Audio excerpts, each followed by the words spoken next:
Okay, is my one on? Yes, you're on. Oh, I can't hear anything. What? You got your headphones on? Yeah. Right. Yeah. You can't hear anything coming out your headphones? No. Maybe turn you up? Maybe. I don't know. I don't understand. Okay, well... How can't you hear anything? It's been a while. Well... What? Give me the Fine. Hang on. There's nothing coming out. Hang on, have we not plugged this? Yes, there is. Hello? Is it not plugged in? Was it not plugged... Yeah, but fully? You know how sometimes the... Yeah, it's in. Hello? Well, that was your one that you checked that was in. Okay. I can hear it. Can you hear it now? Hello? Hello? No, I can't hear. What? Oh, no, I can. I think it's just it's your cable connection's a bit dodgy, so I have to hold it a certain... Oh, that's it. Okay, I've twisted it and now it's back. You've learned that before. Give it a twist and it'll start working. Last week on the David Eagle podcast, idiosyncratic moments. Come on then, you bastard! I told you not to talk about my sex life. Fetish club attending pornographic blues singer. I'll see you afterwards in the van. Performing in very tight boxer shorts. There's a prophylactic-based opera. You're talking about having sex with a dog. Can you keep quiet, please? Someone's just given birth. Good to see you again, Horatio. Horatio the Buddhist. Pig's blood all up the wall. One hand and a groan. Like my love life.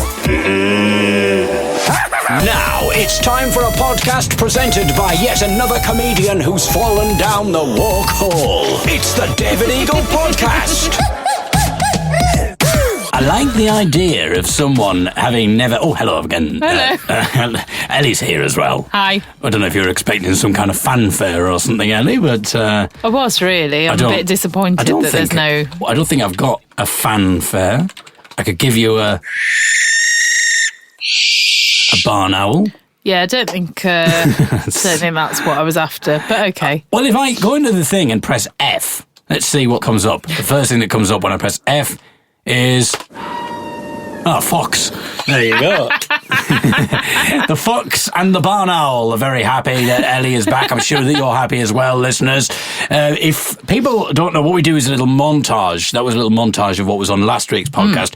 I worry that if people haven't heard the podcast before, they may think that that's kind of like you get on a TV show where it's like previously on, and it's to recap people so that they, if you watched it before. Attention. Yeah, some people might be listening to that and going, oh, God, I'm going to have to start from the beginning because I don't understand any of those references.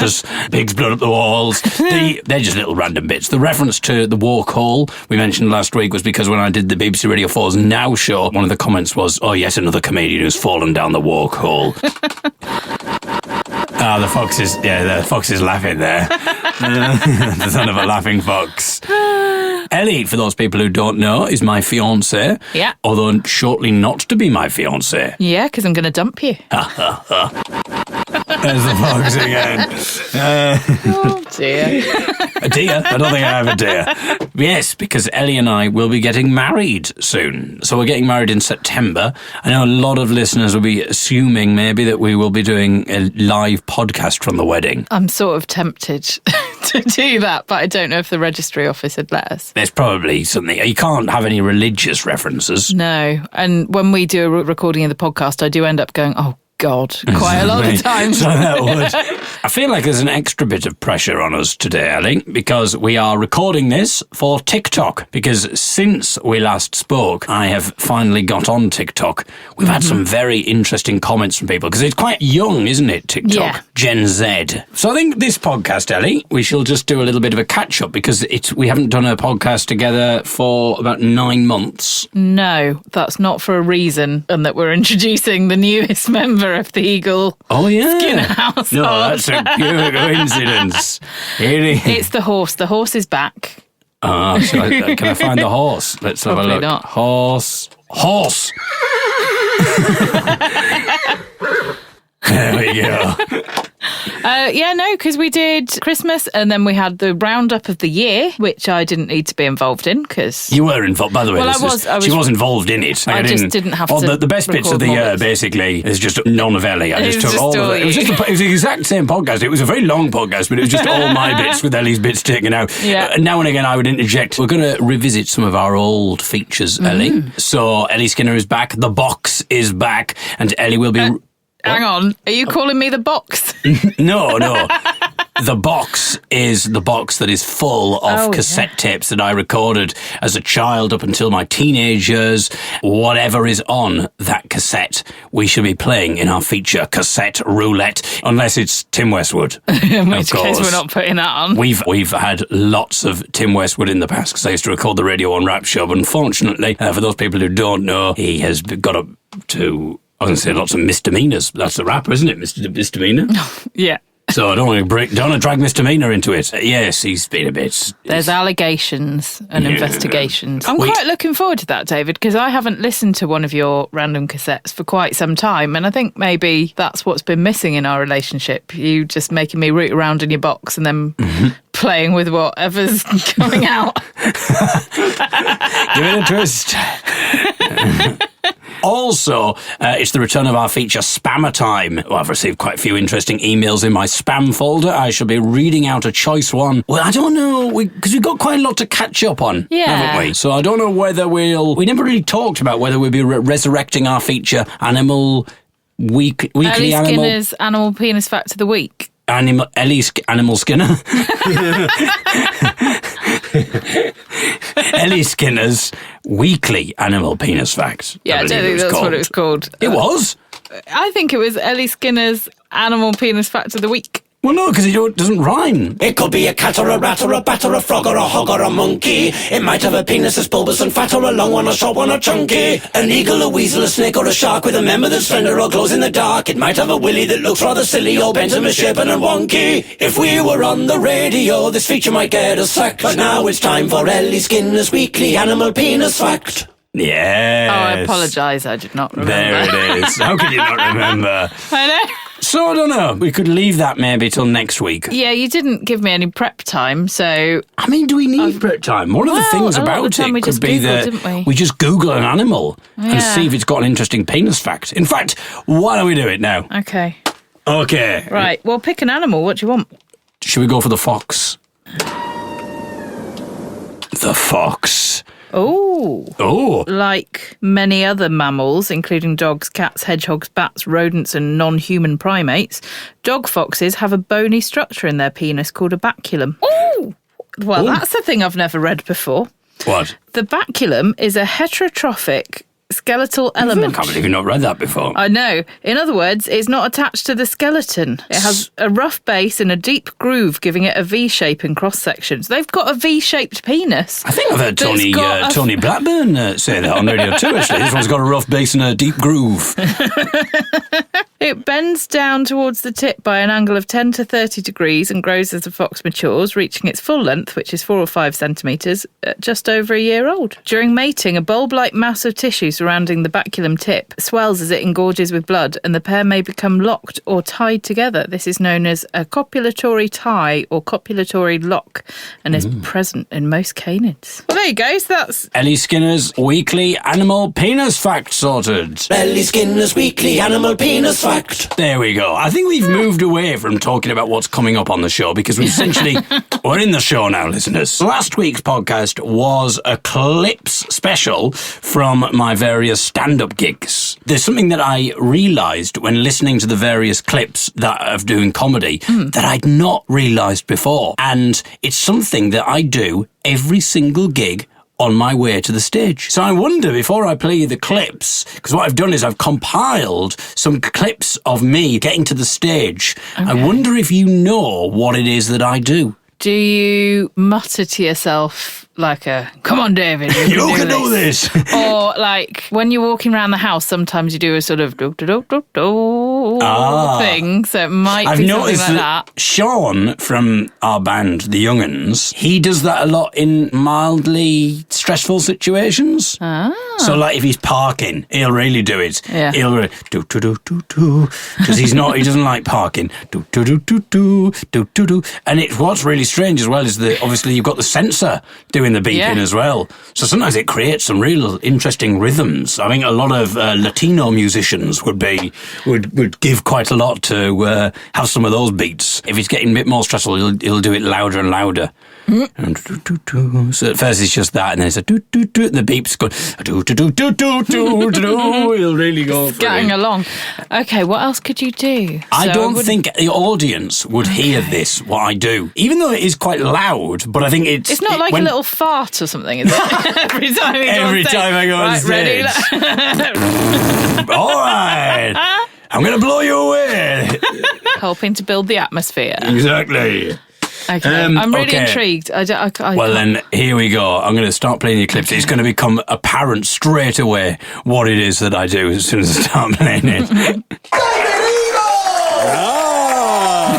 Thank you, Paul. Thank you. I don't say thank you, Paul, every time. Thank you, Paul. It's like, who's Paul? He's my spirit guide from the God. I always go, I don't know why. I do it. I don't know why I do it. And if I hadn't recorded the gigs, I would have absolutely no idea that I do it. But I do it for every single gig. Thank you, Paul. Thank you. Eagle! Thank you very much, Martin. Thank you.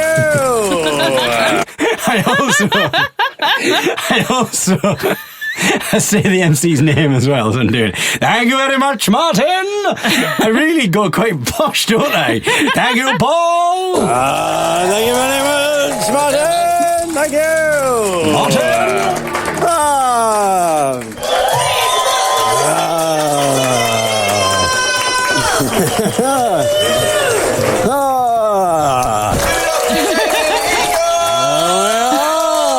Thank you very much.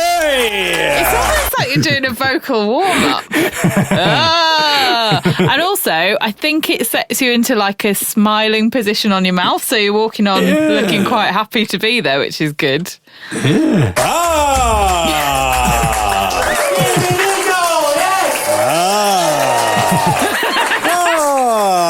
David Eagle!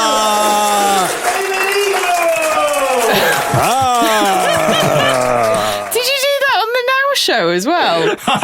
Steve Punt introduces you. It's David Eagle. Thank you very much, Steve Punt. It's so good.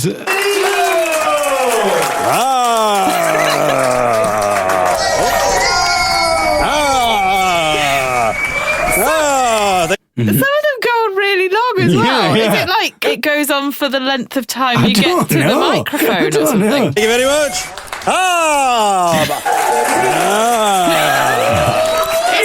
It's almost like your version of aha. Yeah, I do sound a bit like an Alan Partridge. Oh, partridge. Have I got a partridge?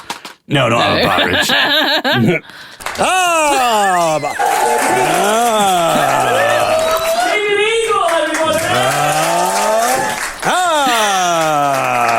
Good evening.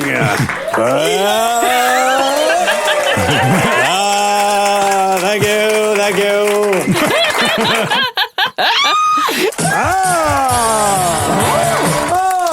You got some music for that one. Do you recognise what the tune was? The music was? Was it Teenage Kicks? It was Teenage Hey. Dixie Undertones. Hello everyone. And that sounded in an R during the actual set.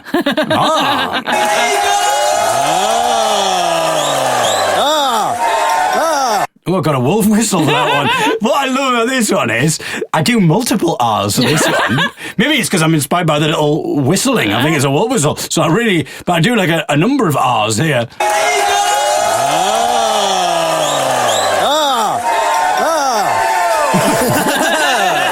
Thank you.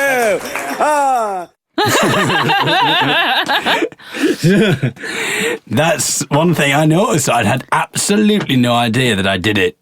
Are you going to be self-conscious next time Well, thinking about it? Or are you just who going to find it knows? funny? I might not be able to go on stage. I might think, well, don't do the R, and then I'll have a rubbish gig, and I'll find the only way I can have a good gig is to go, But then audience members who listen to the podcast, they'll start clocking onto it, and then it'll become, please welcome on the stage David Eagle, and they'll be like, ah! And it'll sound less like a comedy show and more like the House of Commons. It'll sound like more like Prime Minister's Questions.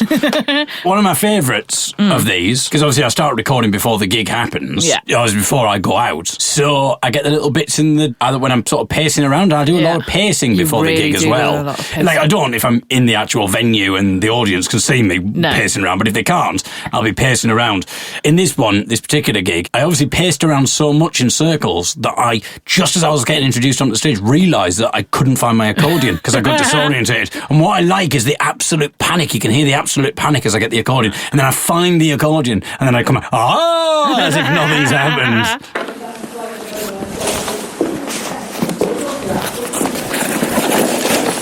Where the fuck is my accordion? Oh, there it is. Fucking hell.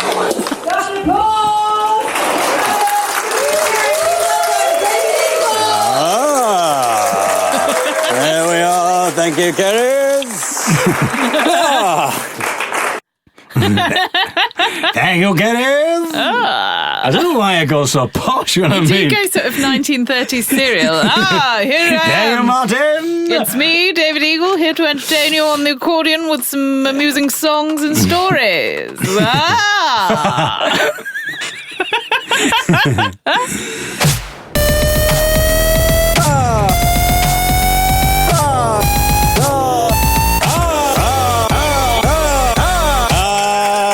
Thank you. One thing I did talk about in last week's podcast, Ellie, was the fact that at Witchwood Festival, we were staying with in an Airbnb, but it was in someone's house. Yeah. And the woman was very excited when I arrived. But then when she saw that I was blind, she ran up the stairs and she said, "Oh, sorry, disaster averted. I didn't realise you were blind." And then I asked her what she was on about, and she said, "Oh, well, I saw you were a comedian, and I thought, well, you like a practical joke, so I put a fake spider in your bed." Ellie was with me for Witchwood Festival. We settled into the Airbnb. That's how I got my own back on her. Spider, is it? There you go. Piss the bed. Bye. Well, we got settled into the Airbnb and then we headed off to the festival. And with hindsight, we probably should have gone a bit later because we were there for a good sort of 5 hours before and we I were wasn't to go on till 11:30. We got there about 5:30, 6 o'clock. Yeah. And we'd had something to eat at about 4:30, 5. Yeah. And so when we got to the festival, we were just sort of killing time.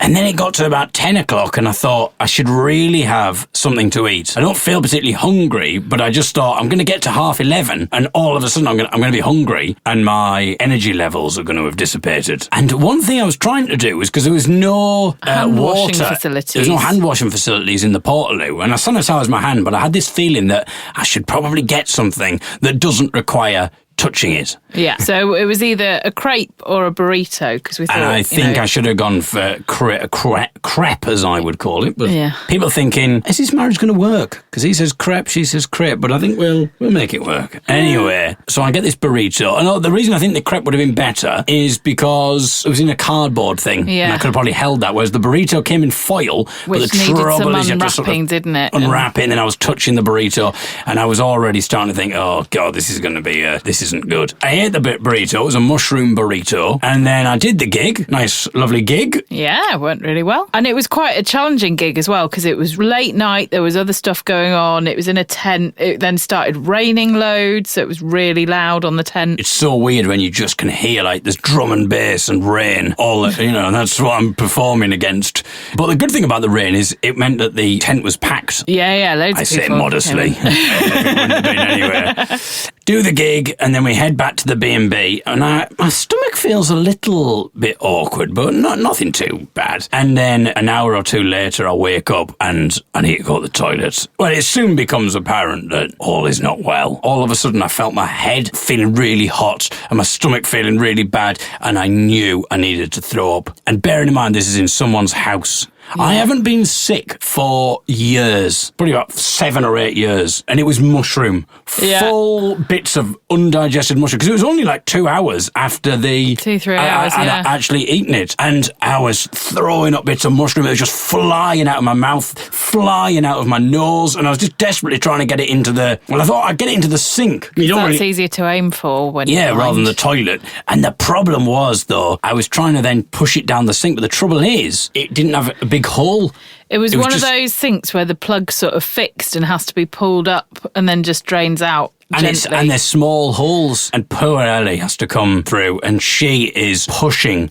She doesn't really like mushrooms anyway. I really don't like mushrooms. Mushrooms are one of my least favourite foods. She's now pushing acidic-y. It wasn't exactly pushing. I was having to scoop out Ugh.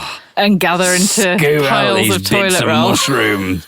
And we're in someone's house as Yeah. well. And I think So I said to panicked. you, how can you find me attractive How after will you this? ever find me attractive? And she said, you are the presenter of the David Eagle podcast. How could I not How find could you I not? attractive? And then we made love.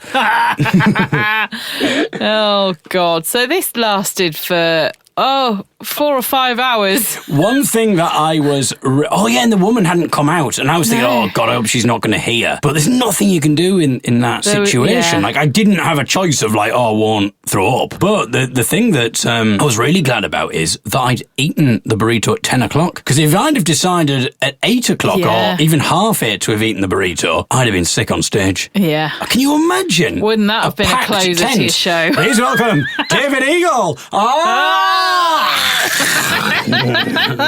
What? Or even worse, I started with my song "I'm Killing My Dog for Satan," and it was. And because it was raining, they turned it up quite loud, so my voice was distorting quite a bit. Imagine going, "I'm killing my dog for Satan." It was already sounding quite metal. Then I just throw up all over the audience. Go Bits of full mushroom Exorcist. flies out of my nose and my mouth. The audience might have been like, oh, this is very realistic. Yeah. Very realistic stage props here. I don't know what it really is, but it seems like Mushroom. acidy bits of mushroom. I did clean up the bathroom, I think quite successfully. But then at about 6:30, 6:30, 7-ish. the woman knocks on the door and said, oh, is it all right if I use the bathroom? And she didn't know what was going on at this point. Yeah, so I left the bathroom and we had to explain to her what had happened. And she was absolutely lovely. Oh, she was so nice at We didn't know what to do because our train wasn't until like 10:30. So we didn't know what to do. The woman was so nice about it. She's like, was there anything I can get? And it's now 7 o'clock. And she said, oh, do you need me to drive you to A&E or something? And in that moment, that seemed like the best idea. Partly because I think it meant that we got out of the house because she was going to drop us off. Yeah. Although I was a bit worried about throwing up in the car. She was going to drop us off. And I just thought, we've got to get out of this house. I can't have another 3 hours of throwing up in this house. So... And also, the day before it had been her birthday. Yeah. We didn't know when we booked. So we'd got her a little present from the festival. The present that we got was some soap at the festival, and I mentioned that I was doing comedy, and the woman at the stall said, oh, I might come and watch it, but my son might come along as well, who's 15. Is it particularly offensive what you do? And I thought, bearing in mind that I'm currently standing in your stall buying, lavender scented soap and bath salts. Bath salts. Do you really think that I'm going to be the kind of comedian who's massively offensive? You cunt. So she drives us to A&E, which just seemed like a good idea at the time. I think Ellie was a bit worried as well, because you were a bit worried that you were getting sick, that you felt a bit ill. Well, because which is probably just because you've been watching me throwing up mushrooms. Yeah, It's not going I'd to been be. watching you throw up. I'd been cleaning it up, and also neither of us had had more than an hour's sleep all night. My thinking was we should just get out of her house so she's not having to deal with a vomiting blind man. Well, it doesn't matter, I'm blind. Wow. Where's the blindness come into it? Because you might not have always aimed correctly. Yeah, I suppose. And also, I thought, at least if we're in the hospital, they could give you something to, rehydrate you. Well, maybe stop, or maybe put a slight halt to it so we could get the train. Rehydrate you and give you, the electrolytes and stuff like that. But that's when not we really how got it worked to out. A&E, the woman at A&E was She's not like a happy with us at all. nurse. She was like, and what did you hope to achieve by coming here? And Ellie is just really stressed, almost in tears at this point. She's like, well, I just didn't know what to do, and I thought that I was getting ill, and we got a train. She said, you should stay at home. And so we can't stay at home because we don't live there. here. It's someone else's house. We said, well, maybe you could give us a prescription for something that's going to stay us off. She said, I can't do that here. You'll have to get that at the shop. Also, they have things like rehydrating sachets there. Yeah. So we could have got one from her, but she was having And none she of wouldn't. it. She'd be like, no, you need to get that at the shop. So and we I said, was- it's a Sunday. Yeah. It's 7:30 on a Sunday. The shops aren't open. And she's said, like, oh, well, you yes. just And then have to she wait. sort of mellowed a little bit when we pointed out that, look, there's no shops open. We don't live here. We don't know I said, where if I was anything at is. home back in Sheffield, I wouldn't have come here. Obviously not to Cheltenham. What do you hope to achieve? We've heard good things. I thought she might have put me on the ER ward. She sort of sarcastically went, and is there anything else I can help you with today? And I did resist the urge to say, I don't suppose you can do anything about this blindness, can you?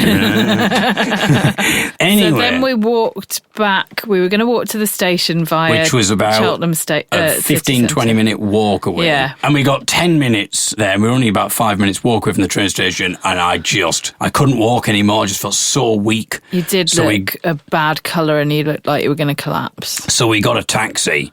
And I got in the taxi. And bearing in mind, it's only a 2-minute drive. Yeah. We got a minute down the thing. And I could tell I was not feeling good. And then we got to some traffic lights. And I didn't even know if it was safe to do so. No, so I just opened the door because I knew in 2 seconds I was about to be sick. Yeah. And I opened the door. The taxi driver's got no idea what's going on. He's like, what's going on? And unfortunately, because we already paid for the taxi in advance, he knew that I wasn't trying to do a runner. Yeah. And then the next thing, just in this bush, I just throw up. And, it was horrible. Anyway, you don't want to hear just constant sick.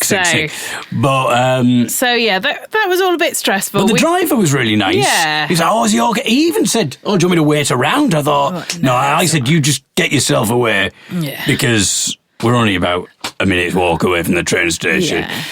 So that was a horrible thing. But then what happened a few days later? So I got back home, managed to get back home on the train. Absolutely fine, really. That was fine. We were really lucky. The last of the that. sick came out of the taxi. And I went to bed. And then I was fine. I started getting better. Yeah. And then... I'd forgotten about this bit. Yeah. So that was on the Sunday morning that happened. I think it was the Tuesday evening when all of a sudden I sneezed and a massive piece of mushroom flew out my nose. Flew out my nose. It was so huge. But the worst thing after that is then I was like, well, is there more? Yeah. And then I was paranoid that there was going to be more mushroom just flying out my nose at random times. So, fortunately, I didn't have any gigs that week. No. It actually did coincide quite well. Yeah, it timed with not having gigs, because I didn't have gigs that week. But imagine that, a bit of mushroom just flies into the audience. Oh, the video seems to have stopped. Yeah. Maybe I've run out. What a shame. I think it's going... You do realise this is TikTok, not TikTok. There you go. There's a story. You've not had a podcast with me and Ellie for 9 months, and I've just told a 5-minute or more anecdote, which was about being sick. One of the most horrific experiences hopefully we'll ever have together. And sick. Well, when they're saying sickness and in health, you'll done be that. Thinking about that mushroom. I really hope we don't have mushrooms in our wedding meal. Put your hand in my big box, pull out a cassette. We have no idea right now what's on it yet. But then we press play, we'll hear what we get.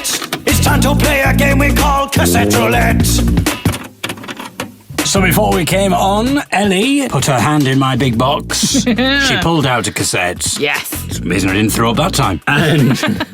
And she has pulled out a tape, and we are now going to play what is on that tape. It's time to play a game we call Cassette Roulette. So, Ellie, in a previous Cassette Roulette, we played this radio clip, and I asked to see whether you could identify what was going on in the clip, what they were doing on this radio show, and you didn't get it at the time, but can you remember what the answer was? This is a little previous Cassette Roulette quiz. Come on, if you think you're hard enough. Got ya. That isn't part of the competition at all. Snapped your end off, haven't you? Do you remember what that was? Was that one of those weird ads for like a car company or something? No. Because some of them were like that. No. Okay. Imagine that for a car company. Snap your end off. I don't know what was that? They were rhubarb thrashing, hitting each other with rhubarb sticks. Was that like 2 years ago? Because I cannot remember that. Well, no, it can't be, because it was on Cassette Roulette, which we've only been doing last year. But now, Ellie, this is a radio show. I wonder if you know what's going on in this clip. Put the mouth round it. When you hear it ringing in your ears, no, I can't. Give it a twist. One twist. Yes, but hold it. Clockwise or anti-clockwise? It doesn't matter, as long as you go the same way each time. Fold it over. Fold it over. Yes, and give them those what we call in the trade a locking twist. Let's see what you've got. And a dog. And a dog. Well, it's not bad, really. Close. Yeah. We'll have to go to the vet. Balloon animals. Yes, they're making balloon animals. This should give us ideas for features. Rhubarb thrashing, balloon animal making. We know you'd know how to do the penises. Why are they doing that on local radio? I love how you instantly know it's local. Well, they've got yes. regional accents. You can't have regional accents at that time on Indeed. national radio. Well, there is another local radio presenter coming up who I think is kind of a little bit like the Alan Partridge of the North East. Oh. The thing often with these tapes is I'm listening to the radio and I'll flick between the channels or I'll unpause the recorder at certain times. Mm-hmm. So you don't always hear what's going on. So I might only get sometimes I get annoyed with myself because I listen to the cassette and I'm like, why didn't I stick with that? Because it sounds intriguing. So with that in mind, they've sort of got a few clips of me moving through the various radio stations and there's some intriguing bits here. I've no idea what's going on for some of these. Here we go. A good old spanking, and why in Tarnation are you dressed as an Austrian shepherdess? Morning. Okay. I mean, that's the title of the podcast. That's the title of the podcast. So there's two clips. Someone sent a good spanking, and then I think, nah, nothing to be here there, and move on. Do we know roughly what year this was and how old you were? I don't know. I'd imagine it'd be like, I don't know, 97, 98, something. Okay. A good old spanking, and why in Tarnation are you dressed as an Austrian shepherdess? Morning. No, but that's like kind of like, it's like talking about like... Oh, bloody hell, right on, man. Okay. Yep, get it on there. All right. We'll have a pop at them later on as well. But so here we go. This is now the Alan Partridge of the North East. Here we go. We'll have a pop at them later on as well. But let me stress this is your programme. I'm on your side, and if it takes sometimes a scrap and you've got to upset a few people and ruffle a few feathers, tough, that's what we're here for. So there. Don't forget to keep your nominations coming for I love it. Ruffle a few. If I have to ruffle a few feathers and take people down a peg or two, I will do it for you. Stress this is your programme. I'm on your side, and if it takes sometimes a scrap and you've got to upset a few people and ruffle a few feathers, tough, that's what we're here for. So there. Don't forget to keep your nominations coming for the Fish and Chip Shop of the Year. We had a good little batch in this morning. Keep them coming, and we're planning an outside broadcast from your favourite chippy in the future. From your favourite chippy. Right. We should just write down all the stuff that has been done on local radio, and we should do a podcast, like almost like a bucket list. Right, get your notes app open. Right. Well, I've got a piece of paper because it's easier. Piece of paper. Right. Okay, so balloon animal making. I don't think I'd be very good at that. I don't think we'll be very good at that. We'll put it down anyway. Yeah. Rhubarb thrashing. Yeah. Broadcasting outside a local chippy. That we could do. Yeah. There's one down the road. And any other suggestions? A good old spanking. Good old spanking. Oh, yeah. I think you should Ellie should dressed as a... You should be dressed as an Austrian shepherdess. Why in Tarnation are you dressed as an Austrian shepherdess? Now, I did try looking that up in case it was from some sort of a play or something. Yeah. But it's just Austrian phrases you should know. It's come up on Google. Okay. Which is that one of them? Why in Tarnation are you dressed as an Austrian shepherdess? I'm putting Austrian shepherdess brackets David. Right. Okay. Maybe you could do the chippy broadcast dressed as an Austrian shepherdess then. I go into an Austrian shepherdess. No, can't do that anymore, David. Those days are gone. Sorry, ladies. You're the lady. Mm-hmm. I should go into a chippy and see if they'll serve me as an Austrian shepherdess. This is a feature, Ellie. Yeah. This is a radio programme that you just never have these days. Okay. I'm selling 2 items. You're selling a couple of items. What you got? I've got a oak table with extended to 6 foot with 4 chairs. So is that flaps come up or leaves come out? Leaves come out. And there's 2. We just moved to a bungalow, so you understand. Oh, right. Yeah. With how many chairs? 4.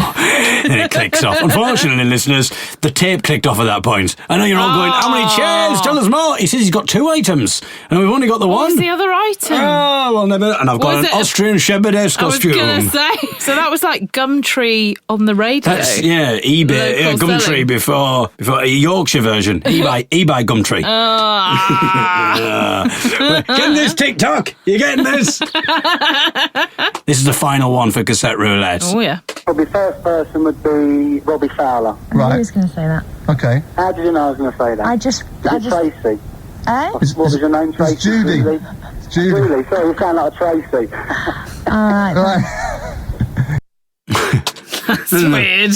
Is it Tracy? No, it's Judy. Julie. Oh, you sound like a Tracy. What does that mean, you sound like a Tracy? Oh. I suppose, like, the snobbish thing, did you get this? Like, Tracy was a name that was meant to be someone who was quite common? Yeah. So, no, he gets his name wrong, and then rather than just going, oh, you sound like someone I know called Tracy, he goes, you sound a bit like a Tracy. Yeah. I mean, you know what I mean by that. I just... Tracy. Eh? Are you Tracy? What was your name, Tracy? It's Judy.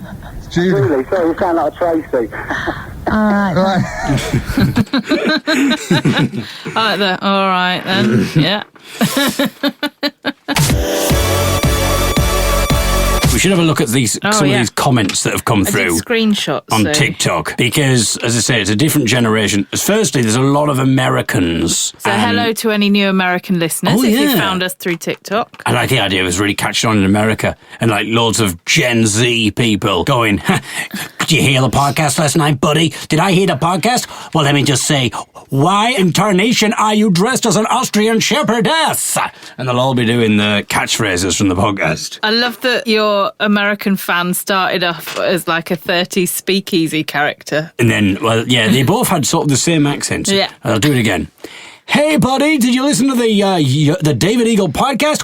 Oh, my God, did I listen to the David Eagle podcast? I'm not sure if we'll have many American listeners. So, the 2 videos that have had the most comments are a clip of your award-winning Leicester Square Theatre stand-up set. Yeah, I wonder whether, we said before, we need 250,000 views to go viral. So this is the drum roll now, Ellie. Right. Oh, okay. I don't have a drum roll. I don't have a drum roll, but I do have a barn owl.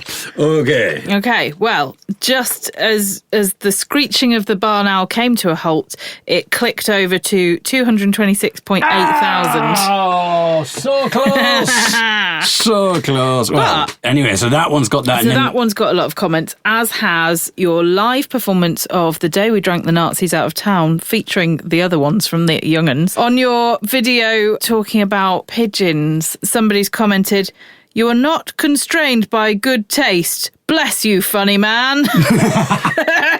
There was quite a few people on the Leicester Square Theatre one, yeah, when I was doing stand-up, who were saying that I sound like Tyson Fury. Oh, yeah. My favourite one of those was, if Tyson Fury and James Acaster had a baby. I don't think I sound like Tyson Fury. I don't think Well, you I've got a sound clip like... of Tyson Fury, so we'll see what you think. I mean, unless they weren't on about my voice, I suppose I did do a video which is a bit of a sexist, homophobic rant.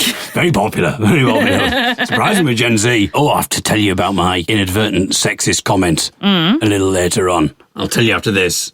But this is how I sound. But I've got a clip of how I sound now. Thank you, Caris. Thank you, Martin. This is how Tyson Fury sounds. I'm doing fantastic. I'm in fantastic shape, and I'm roaring to go. Roaring to go? He's not raring to go, he's roaring to go. I'm fighting in front of the largest crowd that's ever been done in boxing since the 1940s. The UK's